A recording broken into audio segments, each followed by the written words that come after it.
Kuartir Daerah Gerakan Pramuka Sumatera Selatan menggelar apel besar peringatan Hari Pramuka ke-62 di bumi perkemahan Imam Sumantri Gandus Palembang Jumat petang pekan lalu. Apel diikuti 2.700 pramuka dari tingkat siaga, penegak, penggalang, hingga pandega, juga pembina dan pelatih dari kuartir cabang se-Sumatera Selatan. Gubernur Sumatera Selatan Herman Deru, yang juga Ketua Majelis Pembimbing Daerah Sumsel, bertindak selaku pembina apel. Herman Deru menerima penghargaan karya bakti dari Kuarnas atas jasanya memberikan dukungan dan perhatian pada pembinaan pramuka di Sumsel.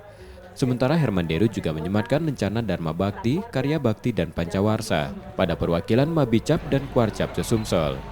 Dalam amanatnya, Herman Deru mengajak seluruh anggota pramuka mendharma baktikan diri untuk kepentingan masyarakat, serta menjadikan pramuka sebagai cara mencerdaskan generasi berwawasan kebangsaan.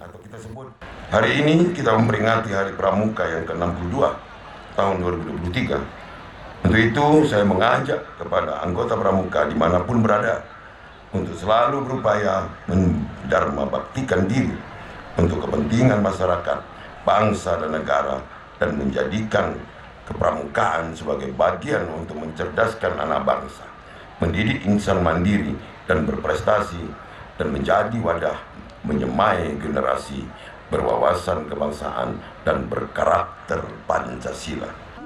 Sementara Giri Ramanda Kemas, Wakak Warda Gerakan Pramuka Sumatera Selatan menegaskan, pramuka menjadi gerakan pembinaan anak muda yang berpancasila dan berakhlak mulia, yang kelak akan menjadi sumber daya manusia untuk Indonesia maju. Di hari ini kan Kuarda Sumatera Selatan dengan seluruh Kuarcap Sumatera Selatan dihadiri Ketua Mabida Sumatera Selatan, kita mengadakan apel besar pramuka dalam rangka hari ulang tahun Pramuka ke-62.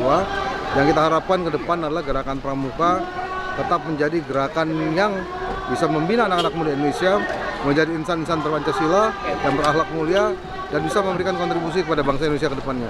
Kami menyiapkan sumber daya manusia untuk membangun Indonesia yang lebih maju ke depannya.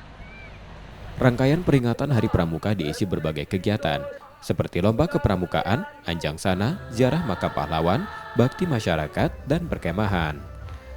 Sebelumnya, Kuarda Sumsel juga meraih prestasi dalam Raimuna Nasional di Cibubur, Jakarta, dan masuk dalam 3 besar. M. Rizky Nurmizan, Kompas TV, Palembang, Sumatera Selatan.